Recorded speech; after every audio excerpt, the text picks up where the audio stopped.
Hello everyone, কেমন আছো সবাই?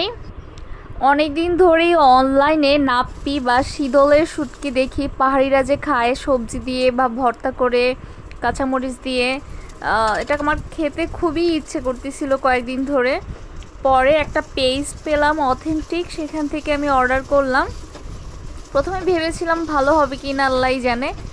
আজকে ফার্স্ট বানালাম। রসুন, তারপর হচ্ছে কাঁচামরিচ, আর হচ্ছে শীতল, আর যেটাকে পাহাড়িরা বলে নাপ্পি, বিভিন্ন ধরনের ছোট মাছ ওরা হচ্ছে কীভাবে যেন এগুলো পেস্ট করে তারপরে হচ্ছে এই নাপ্পি শীতলটা বানায়। এটা আজকে আমি হচ্ছে ভোবাত না, অ্যাকচুয়ালি সেটাকে বলে টক ভাত, বা অনেকে বলে কাজি ভাত। আমি 5 দিন আগে মোটা চাল ভিজিয়ে রেখেছিলাম একটা মাটির হাঁড়িতে।